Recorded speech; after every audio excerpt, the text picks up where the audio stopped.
Hi, my name is Marvelyn Brown, and I'm with Making It Remotely. And today we're going to talk about audience attraction.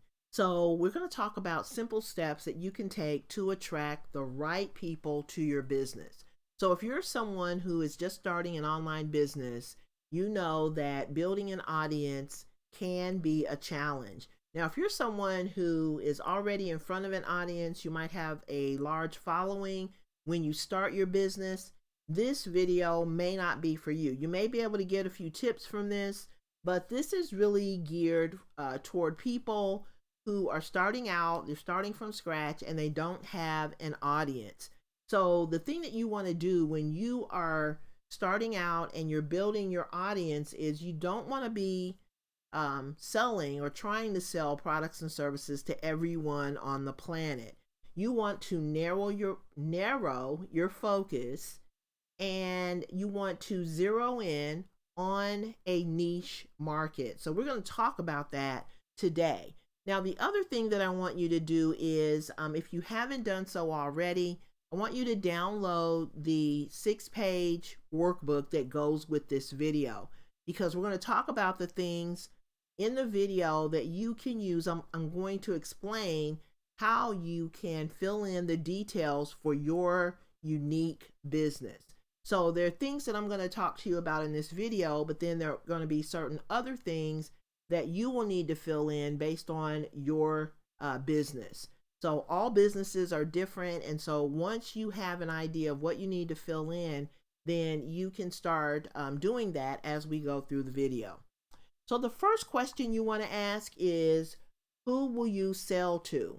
And what we normally do, the first thing that a lot of people do, me included, when they start an online business, is they will focus in on their products. So we don't want to focus on our products. We want to shift over and start thinking about the audience of people that we want to build. And the question we want to ask is, who will be our ideal customers? So when you take a look at your product, who would be the best fit for that product? And I want you to describe that person in detail.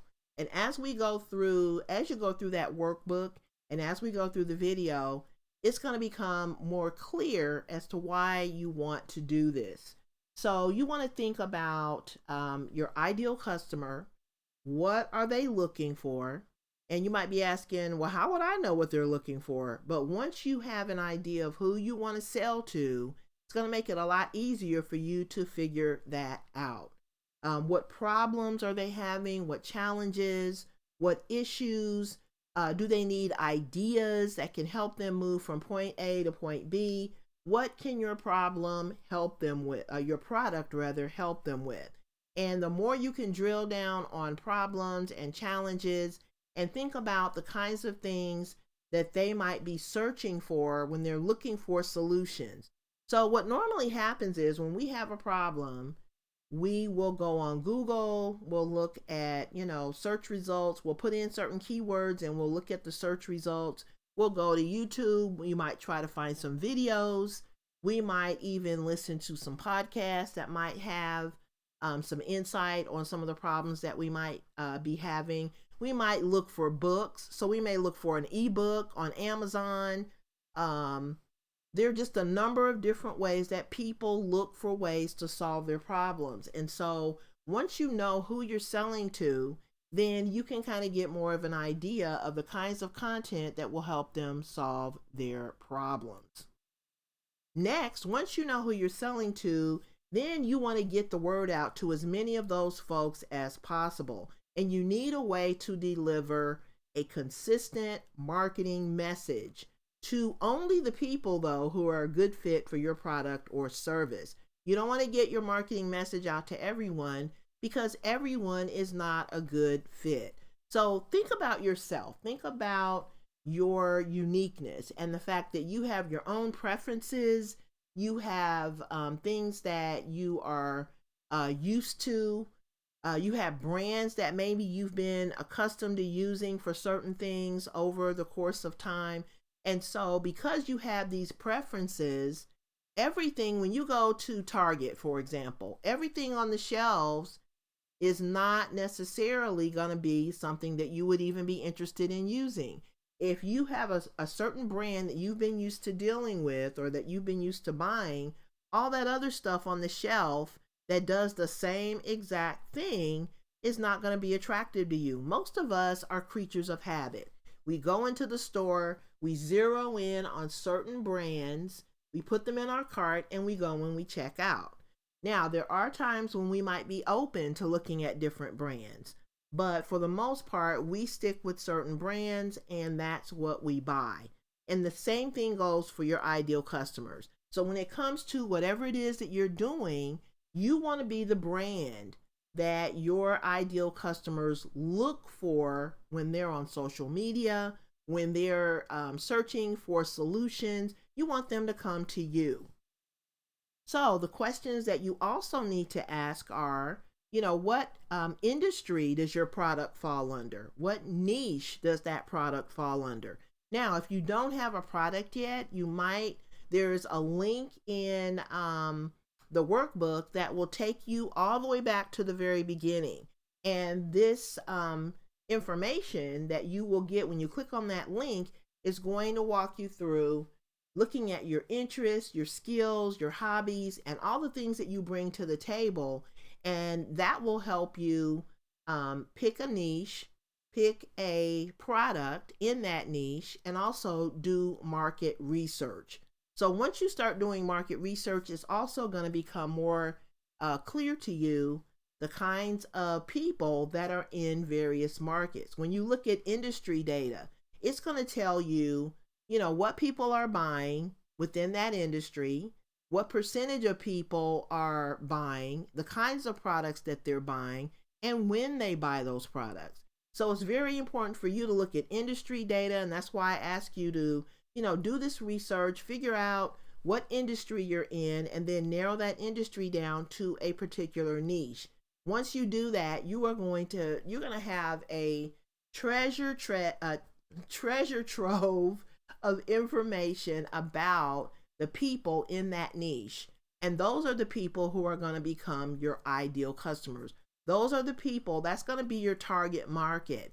Those are going to be the people that you are going to work with. And those are the people that you're going to put your messages, you're going to create these messages, these marketing messages that you're going to use when you are online. So this is the reason for some of the questions that we're asking in the workbook. After you get all of that together, then you're going to start measuring your results. So once you get your messaging together, once you have an idea of who you're selling to, you're going to know their jargon, you're going to know their issues, you're going to know what words they use when they go on, Google and different places trying to find solutions.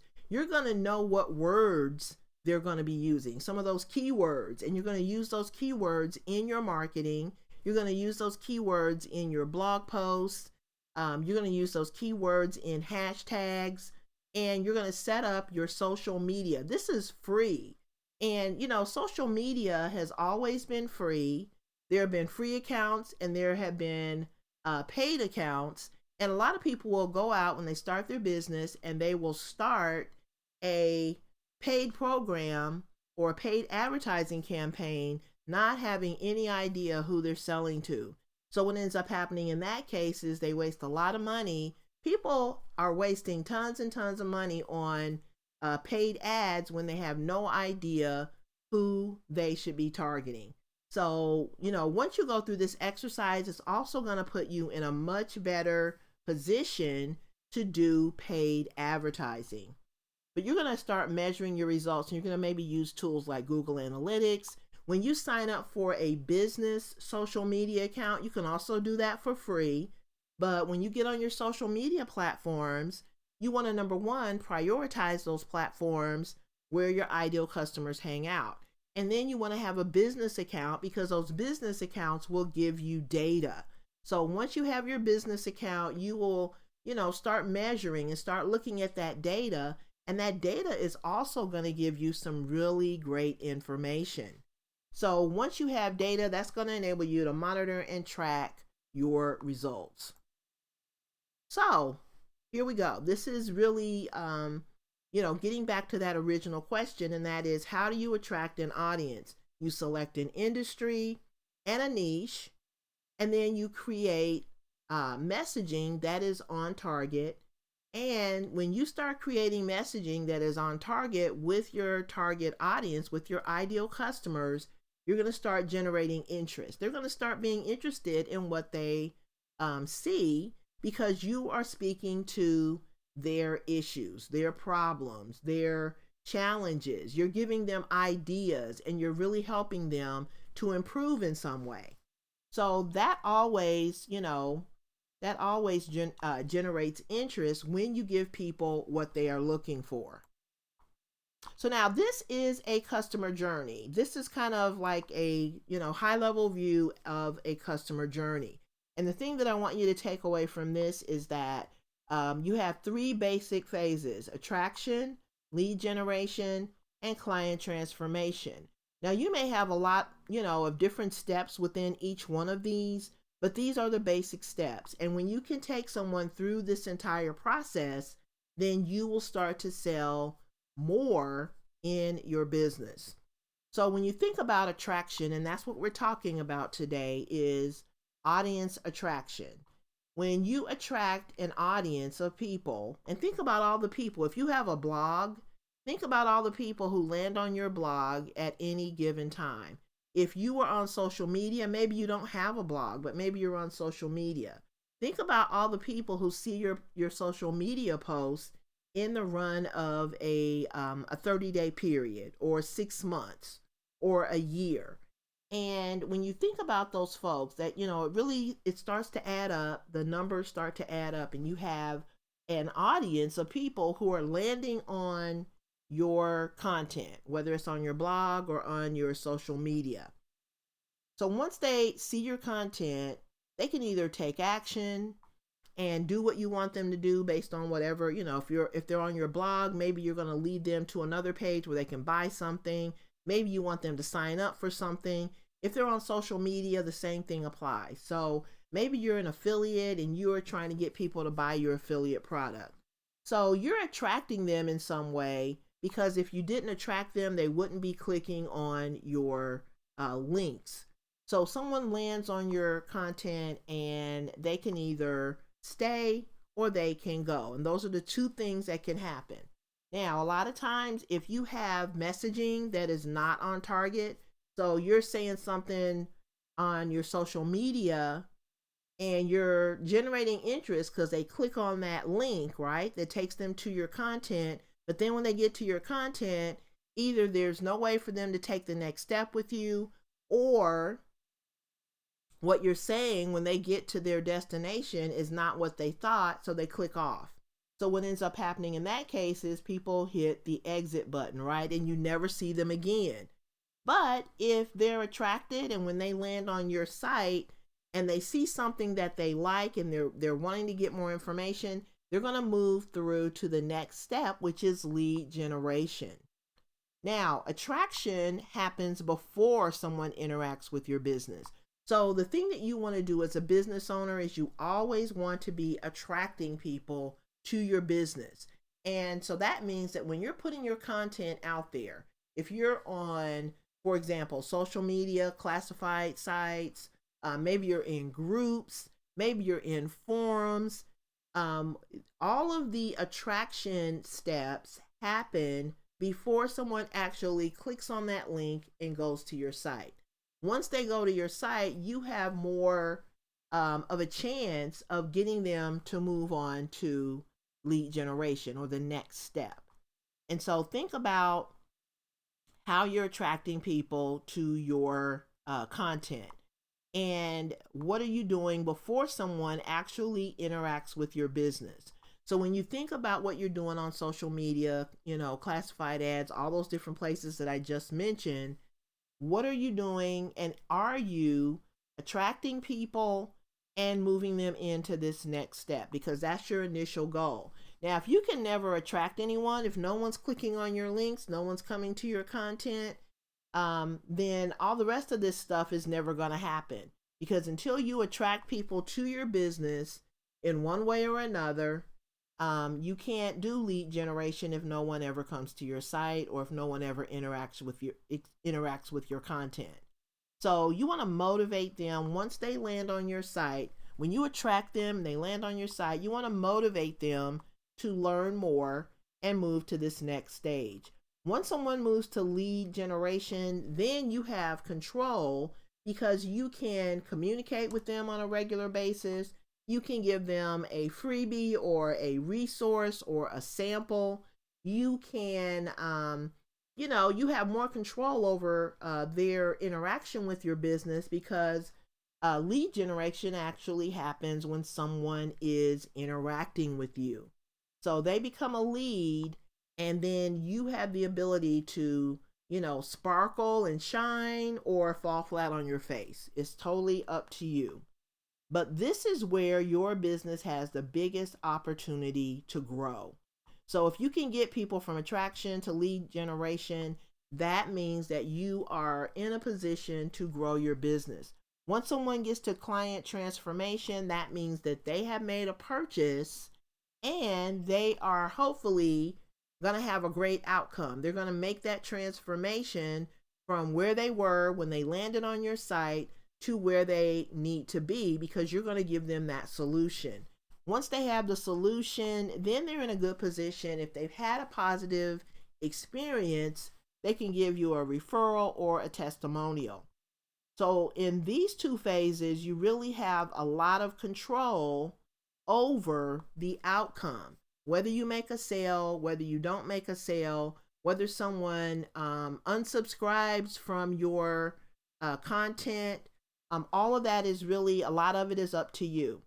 So before a person interacts with your business, that's why your attraction has to be so compelling and motivating and strong.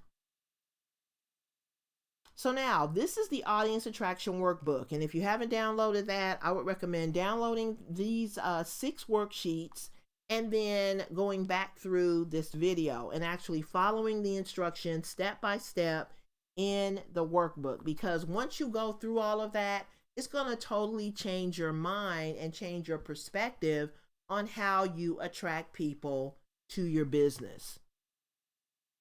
We also have a course called 30 Days of Social Media Posting for Business.